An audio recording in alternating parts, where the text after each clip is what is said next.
বাংলা বছরের শেষ দিনে জোর প্রচারে ব্যস্ত লাভপুরের তৃণমূল প্রার্থী অভিজিৎ সিংহ।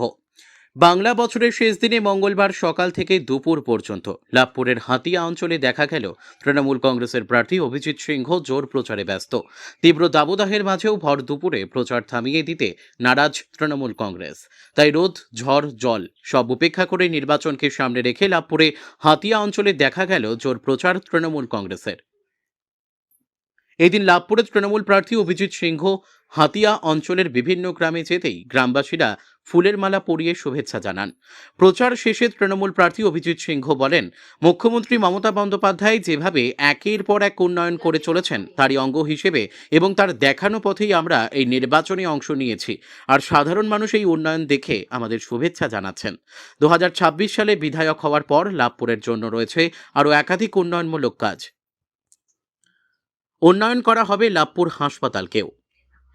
লাভপুর থেকে শুভদীপ গুইয়ের রিপোর্ট, বিগ নিউজ বাংলা।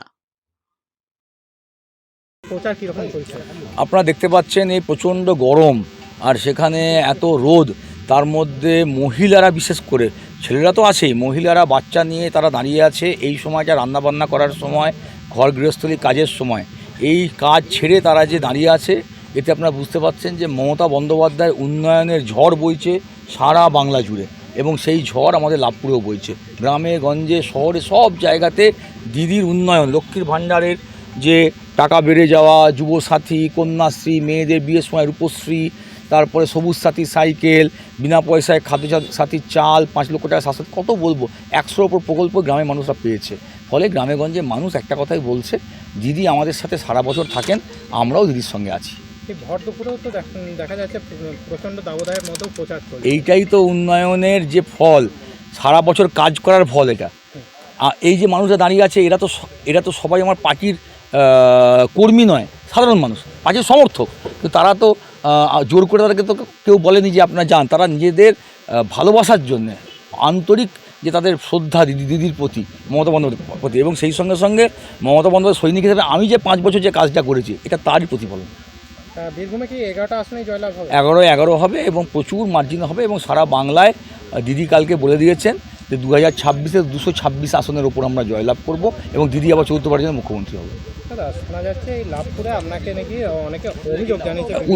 উত্তর জায়গাটা হচ্ছে উত্তর দুর্গাপুর গ্রামে একটা পুরনো ওখানে ধর্মস্থান আছে, সেটা হচ্ছে ধর্মরাজ মন্দির।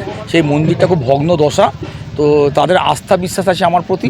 তারা বলেছেন যে যদি ওইটা সংস্কার করে দেওয়া যায়। আমি বলেছি এখন নির্বাচন চলছে, এখন তো এই বিষয়ে কোনো কথা বলতে পারবো না। নির্বাচনে জয়লাভ করার পরে গ্রামবাসীদের কাছে আবার আসবো এবং অবশ্যই যেটুকু সহযোগিতা করার আমরা করব। আরও কী উন্নয়ন করা হবে এলাকার আপনি বিধায়ক হওয়ার পর? দেখুন, এখন বিধায়ক আছে, আগামী দিনেও বিধায়ক থাকবো। আপনি সেই ঝড় দেখতে পাচ্ছেন, উন্নয়নের ঝড়, তৃণমূলের প্রতি সমর্থনের ঝড়। এবং আমাদের যেটা আছে টার্গেট 100 বেডের হাসপাতাল করা, যেটা আমাদের 30 বেড আছে, ওটাকে আমরা মাল্টি স্পেশালিটি বা স্টেট জেনারেল হসপিটাল করার আমরা উদ্যোগ নিয়েছি।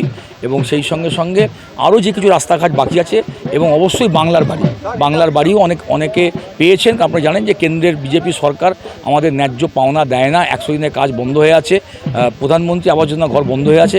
আমাদের মুখ্যমন্ত্রী দিদি রাজ্য সরকারের তহবিল থেকে বাংলার বাড়ি দিচ্ছেন, তো অনেকে পেয়েছে, আরও মানুষরা পাবে। এবং দিদি বলে দিয়েছেন আমাদের মুখ্যমন্ত্রী যে কারুর কাঁচা বাড়ি থাকবে না, সবারই পাকা বাড়ি হবে। ধন্যবাদ।